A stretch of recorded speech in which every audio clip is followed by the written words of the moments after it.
Trump is back, but should stakeholders operating within the intersecting CPG categories of functional foods, functional beverages, and nutritional supplements be cheerful about his return to the Oval Office?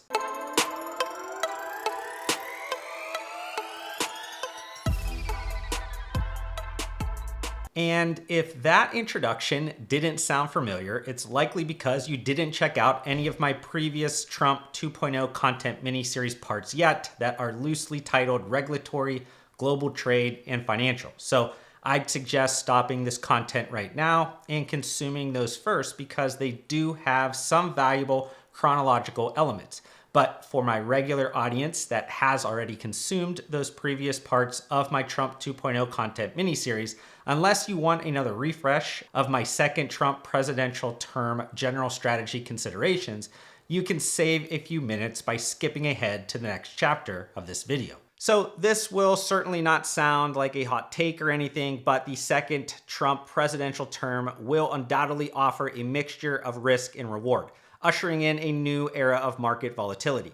As Press Secretary Caroline Leavitt recently pointed out, we once again have access to the most transparent and accessible president in American history. There has never been a president who communicates with the American people as openly and authentically as Donald Trump. But while I personally enjoy that operating model, it does create an economic environment that I recently described to an industry colleague as best suited for master sailors. And that's because the art of both the sailor and business person is to leave nothing to chance. But sailors are artists whose medium is the wind, and today's business people must be artists whose medium is correctly spotting Donald Trump's subtle hints that reveal upcoming events.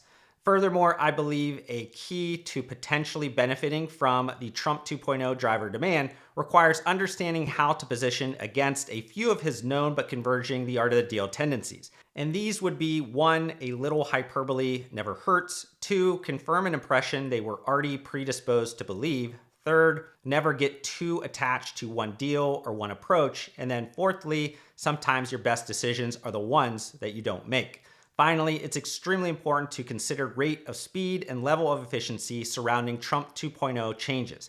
Since this is a been there, done that kind of thing, Trump won't fumble through the initial phase of his term trying to reconcile his frustrations towards the differences between global business and government.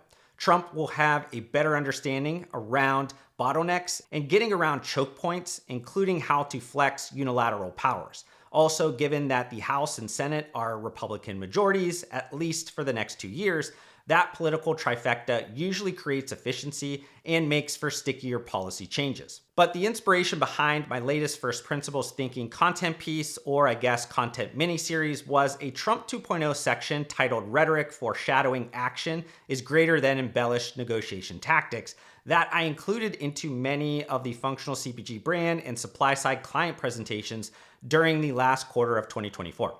And while each of those client presentations were packed with diverse, personalized insights, I'm confident this Trump 2.0 content miniseries, filled with a refined and expanded version of my generalized base case strategies, will be extremely valuable to my regular audience. So just to kind of set the stage, you can expect this Trump 2.0 content miniseries to initially include 4 loosely titled parts: regulatory, global trade, financial, and commerce. Though, let's get started. And if you are curious, I intentionally made commerce the final part of this Trump 2.0 content miniseries because it has a complex interplay with those previous parts. And to help everyone envision what's included within this commerce Trump 2.0 part, I will start with the consumer and transition into areas that directly influence consumer behavior before commencing around the underlying drivers impacting offline and online aspects of retail. But since we are analyzing commerce through the lens of certain consumer packaged goods categories, it's essential we start at consumer spending, which is a crucial component of any economy, but especially within the United States, where consumer spending accounts for nearly 70% of GDP. However, I don't want this to become something that resembles a dense economics dissertation, so I'll only briefly cover a few of the countless factors that influence consumer spending. And maybe starting with a mashup of the consumer confidence and consumer sentiment indices would be ideal, mostly because these monthly surveys aim to better understand and track the behavior and mood of the American consumer. And after several straight months of declines in 2025, largely driven by anxiety over the impact of global trade policy changes by Trump, the degree of confidence that Americans feel about their current financial status and their expectations of change in the near future rebounded broadly across pretty much all age and income groups in May. But while that optimism may be the beginning of resurgence or just some kind of dead cat bounce, it's also important to balance that soft data with other sources like consumer inflation rates back down around 2% and an unemployment rate sitting within historical low level range. And we can argue that consumer debt levels have also risen year over year, but typically when unemployment rates are low, consumers keep spending, which is likely why US retail sales numbers have been strong across all business sectors, including those specifically relevant to functional CPG categories. But it's important to note the bifurcating nature of the US consumer by income groups that has accelerated since the Great Shutdown period. The growth in average household retail spending had been similar across all income groups, but recent consumer resilience has been driven mostly by middle and high income households, as low income households have pulled back since mid 2021.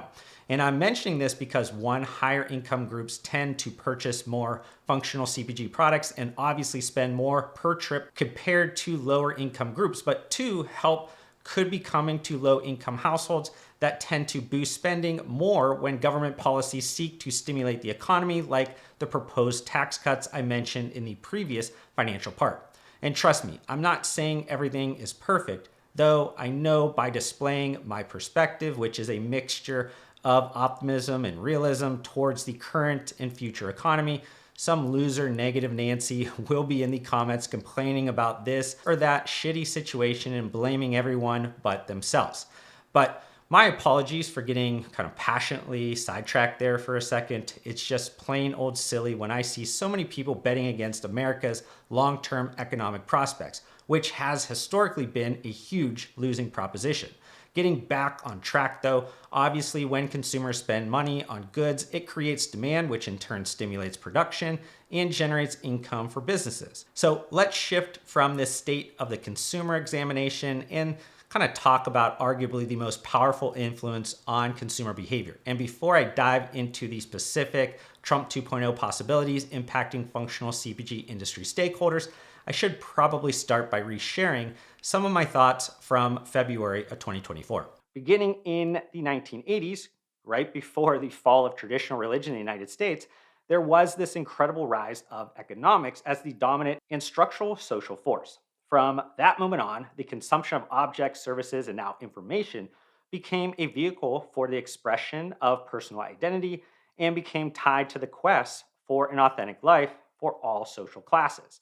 Consumer culture is paradoxically hyper individualistic and communitarian. Identities, collective and personal, become an important stake. They have no substance if they are not expressed and recognized by significant others, hence the incredible power of social media platforms. Similarly, I'd argue social media helped the ever expanding processes of neoliberalism, where restrictions on the global flows of anything have been substantially removed. Both consumerism and neoliberalism then combine to blur the boundaries between the traditional and secular religious spheres to the extent that the distinction becomes almost unnoticeable. Oh, and then let's finally toss in what happened in 2020, the great shutdown of non essential businesses, government mandated self quarantine, and a growing number of workers adopting a new dispersed work lifestyle. As the stress of that isolation grew, there was deeper appreciation for connectivity, even the purely digital version. And now, being several years removed, the powerful hindsight is 2020 lens helps us understand that the biggest new businesses of this decade have been able to build alternative secular religions through leveraging today's technology that can foster community around those ideas. And I said a lot there, so let's unpack it, starting with a brief spotlight around possible changes in what's largely considered the bedrock upon which the internet has flourished. In April, the United States Department of Justice Antitrust Division hosted a forum on big tech censorship in which key Trump administration officials announced their desire to reform or entirely overhaul Section 230 of the Communications Decency Act. And while actions are expected to be largely focused on political speech, Section 230 also protects platforms for all types of user-generated content, including commercial speech such as reviews, paid advertisements, and other sponsored content. And you are probably aware that Section 230 has been under fire for years, which means you're likely discounting any meaningful statutory reform because of partisan disagreements and lack of consensus direction regarding widespread change or repeal. But it's important to remember that almost anything can happen during this current period of stacked political majority across the government branches. Now, I won't pretend to act like I have the answers on how digital platforms, especially those with powerful recommendation algorithms and advertising platforms, better manage fraudulent or deceptive content.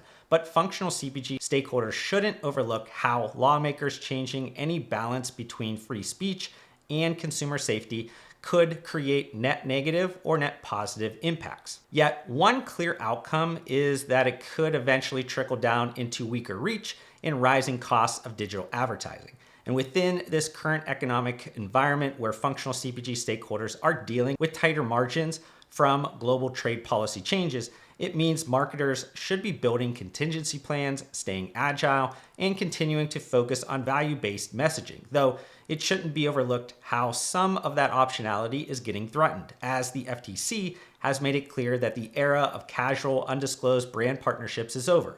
And this year's updated FTC guidelines aren't just a reminder of past rules, but a strong signal the regulatory agency better understands the blurrier line between entertainment and advertisement in today's digital world. But maybe this rise of influencer marketing, with more and more consumers making purchase decisions based on what they see on their favorite creators' feed rather than traditional ads, has no greater relevance than within the ongoing TikTok saga. In all honesty, the completion of this 4-part Trump 2.0 content miniseries experienced an extended delay for the off chance that at least substantial progress would be made regarding any potential sale or ban of TikTok. However, waiting for that decision was plain old silly, especially based on my comments from March of 2024. Because while most of these old heads in DC are lucky if they understand anything substantial about today's technological advancements, some of their national security concerns are legitimate.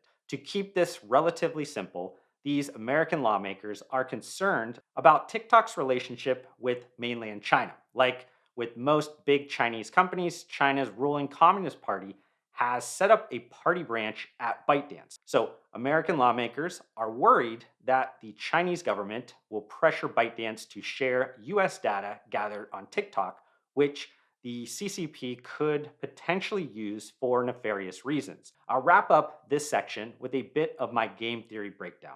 Firstly, the probability that TikTok will manage to maneuver a divestment is unlikely. And interestingly enough, ByteDance is now 60% owned by global institutional investors. But even more likely, the ban TikTok rhetoric slows down, but I'm not sure this strategy helps one political party over another. Regardless, this is a lose-lose situation in my eyes. While I'm not advocating for communism, the benefit of countries like China is that they play long-term strategic games because of an authoritarian one-party dictatorship and a hierarchical business environment. So seeing the moves ahead, ByteDance, which would be strongly influenced by the CCP, wouldn't agree to sell TikTok, and that would put our government in a tough position. Banning TikTok would likely create retaliatory restrictions from the CCP, and that's a risky proposal as China is the largest import market and third largest export market for the United States. You also then must think that any TikTok ban would likely need to be enforced by Google and Apple, both of which generate billions annually from Chinese companies or consumers. You take that away from those two companies that make up, I think, around 8% of the S&P 500, and the US stock market plunges, causing an even bigger issue for politicians. On the other hand, if American lawmakers don't do anything from the start, they set a horrible precedence, and that all but guarantees the CCP's grand strategy is successful, which is China becoming the most powerful nation in the world. Fun to think about, right? So maybe consider that clusterfuck the next time you make fun of those leading or proxy leading our country. At this point, TikTok has become tangled within complex trade negotiations between the two most powerful countries in the world, along with even more important items like rare earth minerals and advanced semiconductors that power artificial intelligence. But while functional CPG stakeholders would hate losing TikTok as it prioritizes engagement and user preferences over follower count, allowing for wide reach and discovery, brands no longer having access to TikTok Shop would be, for some, catastrophic. The United States has grown to the largest market overall for TikTok Shop, generating around $9 billion in gross merchandise value last year. And also, about half of all US TikTok users have made at least one social commerce purchase from the platform. Yet, even with that explosive growth, it's important to remember gross merchandise value of Amazon, Shopify, Walmart, and others are many multiples larger. But to sort of close the loop on something impacting TikTok Shop and drop shippers overall are changes to the de minimis shipping rule, which essentially help fuel cross-border shipping from Chinese shopping platforms direct to consumers.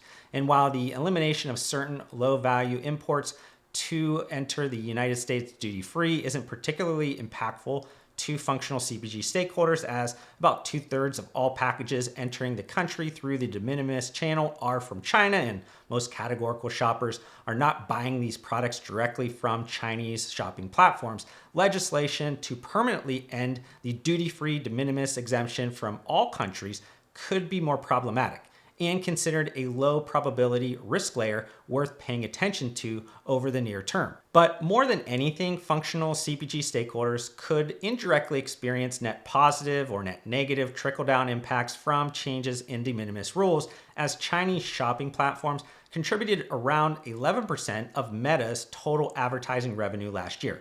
Though, as I just inferred, it would be extremely hard to know exactly how Mark Zuckerberg would react strategically to those types of steep revenue losses. And that got me thinking about hedging that risk with more allocation of advertising budget towards closed ecosystems and clear attribution like retail media networks. But then that's probably a good transition into the final portion of this commerce content, with an examination of categorically relevant Trump 2.0 online and offline retailer impacts.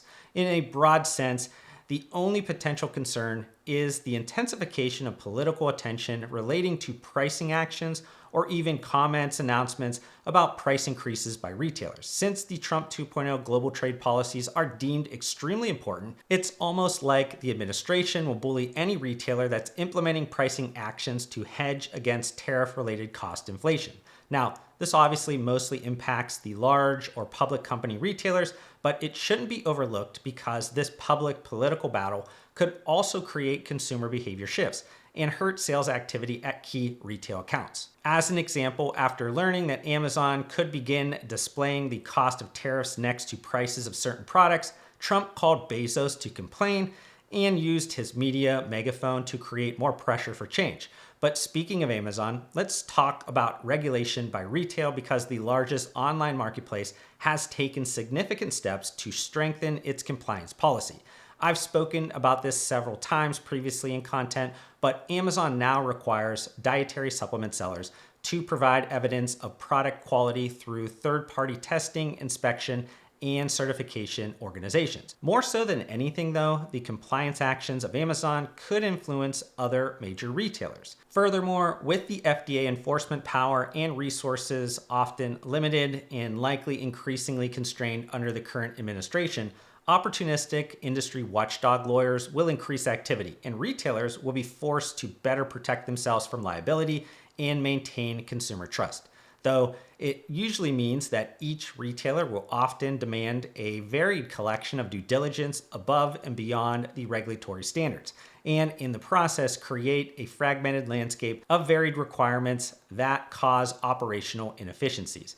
And just to kind of say out loud what you're probably wondering, I don't want bad actors within the intersecting functional CPG categories like any other industry professional, but I also don't believe Amazon or other retailers should be held to a higher standard than the FDA and become our pseudo regulatory body. But I just wanted to end with some quick final thoughts. You'll often hear veteran industry professionals throw around the claim that the supplement industry is recession proof or recession resistant. But I wouldn't blindly put trust in that antidote, as every economic downturn is different. But whether the current economic environment turns negative enough and for long enough to be deemed the R word shouldn't be what's overly worrisome. Consumers will likely not totally abandon supplements entirely, but it will create elevated trade down risk, so premium brands must ensure they are earning that positioning. Moreover, categorical shoppers will likely keep less personal inventory, even with those products that are accessories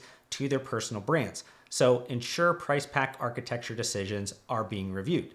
And finally, while innovation is oftentimes considered the lifeblood of functional CPG brands, tightened wallets mean the hurdle to get consumers to purchase will be higher, and thus cost benefit considerations will need to be appropriately adjusted. But I hope you enjoyed the first principles thinking that went into my latest YouTube video. If you did, can you do me a favor by hitting that like button?